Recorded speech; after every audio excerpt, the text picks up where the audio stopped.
पिछली बार account audit वाली video में हमने एक फ्लिपकार्ट सेलर का अकाउंट ऑडिट किया था जो ज्वेलरी में डील कर रहे थे।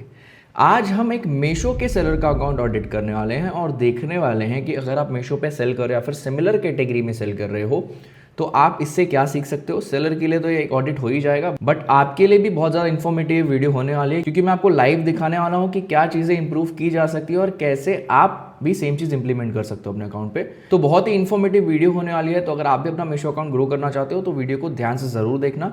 और अगर आप ये वीडियो देख रहे हो, आपने अभी तक चैनल को सब्सक्राइब नहीं किया है तो जल्दी से जाओ उस लाल बटन को दबाओ, क्योंकि मैं रेगुलरली ऐसी वीडियोज़ डालता रहता हूँ जिससे कि आपको हेल्प मिलती है आपके ई कॉमर्स बिजनेस को ग्रो करने के लिए।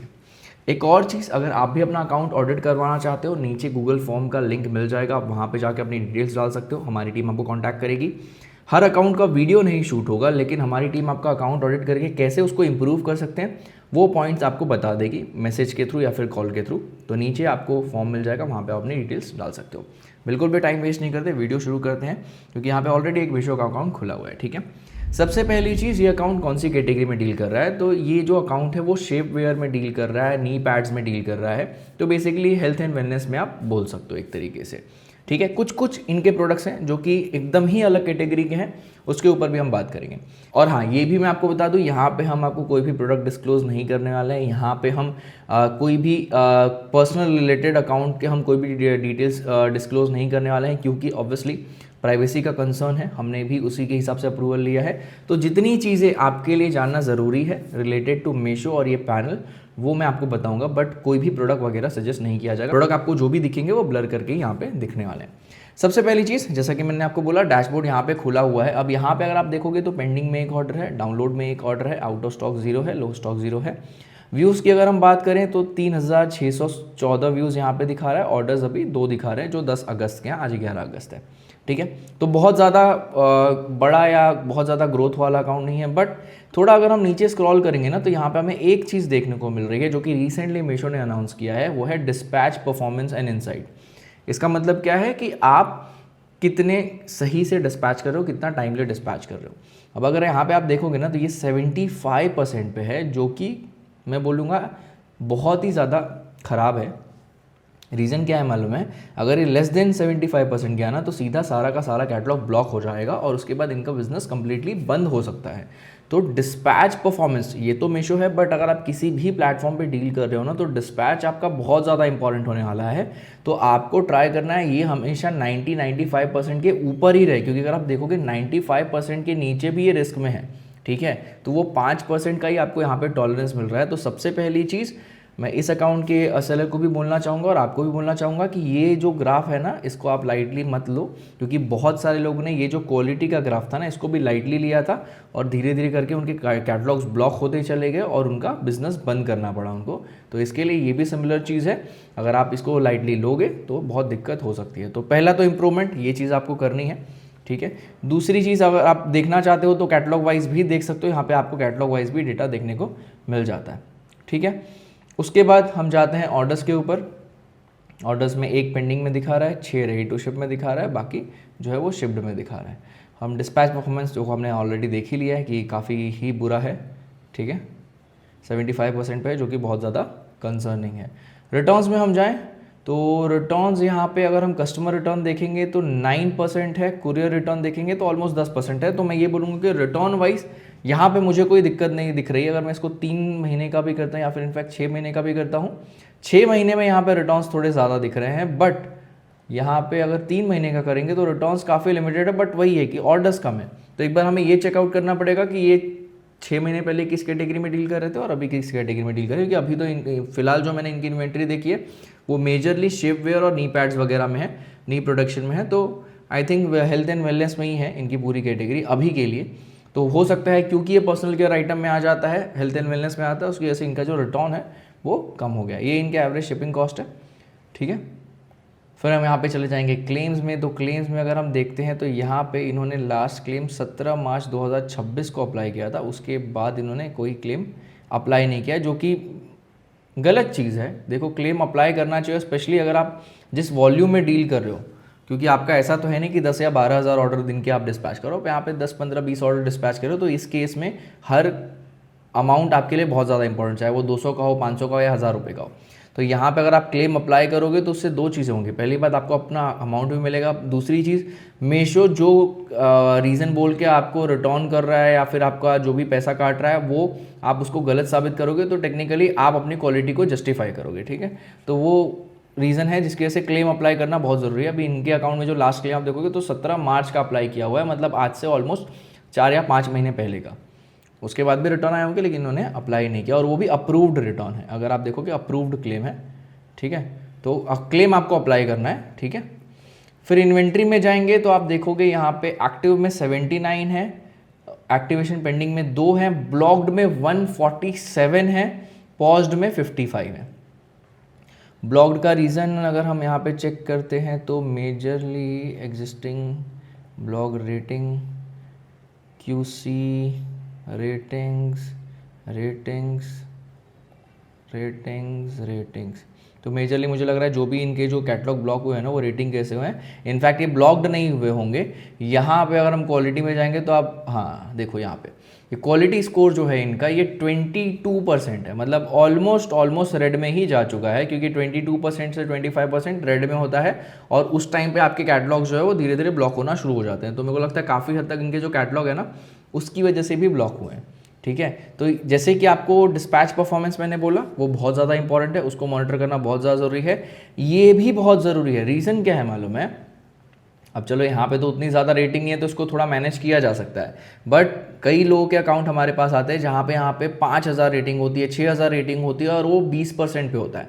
जब 6000 रेटिंग होती है उसके अगेंस्ट में 1-2 स्टार रेटिंग में 20% आ जाता है ना, तो it is very difficult to recover the account.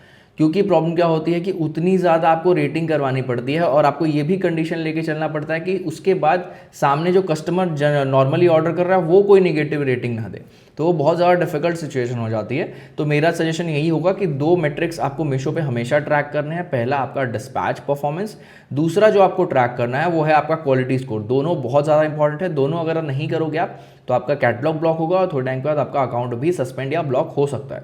तो ये चीज़ आपको ध्यान में रखनी है। और यहाँ पे आप देख रहे हो वही चीज़ हुई है। 22% का इनका जो क्वालिटी स्कोर है जा चुका है, मतलब ऑलमोस्ट रेड में जा चुका है। तो इनका जो कैटलॉग है धीरे धीरे ब्लॉक होना शुरू हो चुका है, ठीक है। उसके बाद हम जाते हैं इन्फ्लुएंसर मार्केटिंग में। इन्फ्लुएंसर मार्केटिंग में अगर हम टिल डेट का देखेंगे तो ठीक है डेटा, 37,000 नेट रेवेन्यू, 27,000 चार्जेस, 1800 कितना डाला है इन्होंने यहाँ पे, 31 ऑर्डर्स, 10,068 रुपीज़ का चार्जेस है। एक सेकेंड, एडिट कैटलॉग में जाएंगे। अब यहाँ पे भी देखो, यहाँ पे किसी में 9% है, किसी में 7% है, किसी में 7% है और बहुत सारे कैटलॉग में है ही नहीं, पॉस्ट कर दिया गया है।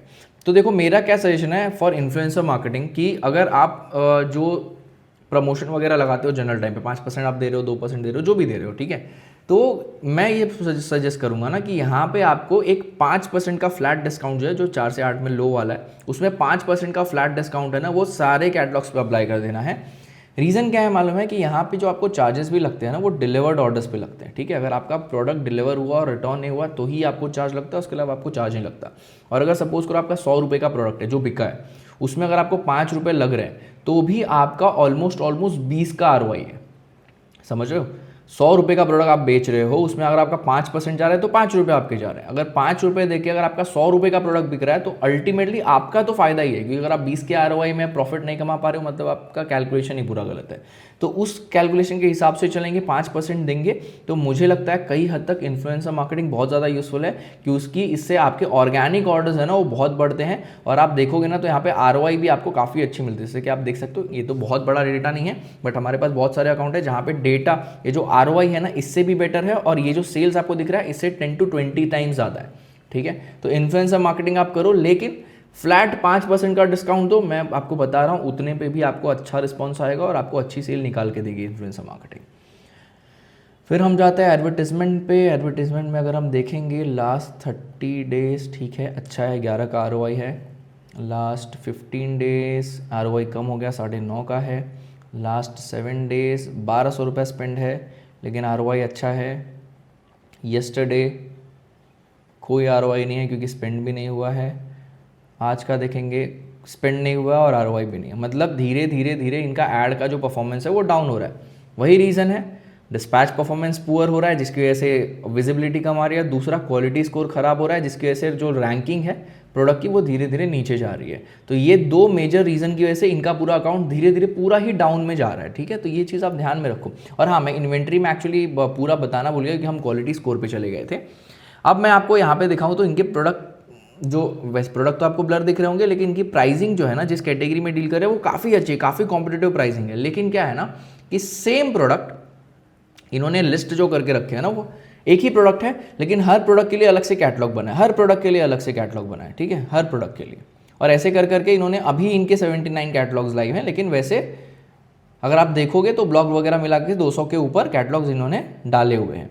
अब यहाँ पे मेरा सजेशन क्या है, सपोज करो यहाँ पे मैं ये पर्सनल, हम लोग अपने अकाउंट मैनेजमेंट में भी ये चीज़ यूज़ करते हैं कि, और अभी जो मीशो का नया एड्स का अपडेट आया जहाँ पे आपको इंडिविजुअल कैटलॉग पे अलग अलग एड्स लगाना पड़ता है। यहाँ पे आपको क्या करना है ना, अगर आपके सिमिलर प्रोडक्ट है, चाहे उसमें साइज़ हो, कलर का वेरिएशन हो, आपको एक ही कैटलॉग में डालना है, ठीक है, एक ही कैटलॉग में डालो। उससे क्या होगा ना कि पहली बात आपके लिए रेटिंग मैनेज करना इजी हो जाएगा, जो कि आप देख रहे हो इशू आ रहा है क्योंकि मल्टीपल कैटलॉग्स है, तो आप कितने में ही रेटिंग मेंटेन करोगे, किसी एक में खराब हो गई, किसी दो में खराब हो गई, तो इतने कैटलॉग्स का रेटिंग मैनेज करना बहुत ज़्यादा डिफिकल्ट है। तो इससे एक ही, पहली बात तो आपका रेटिंग मैनेज करना ईजी हो जाएगा। दूसरी चीज़, अगर कस्टमर कोई प्रोडक्ट आपका देखता है, उसको प्रोडक्ट पसंद आता है, लेकिन उसको कलर में या फिर साइज में या कुछ भी वेरिएशन चाहिए, तो उसको वहीं पे मिल जाएगा, उसको फिर ढूंढना नहीं पड़ेगा।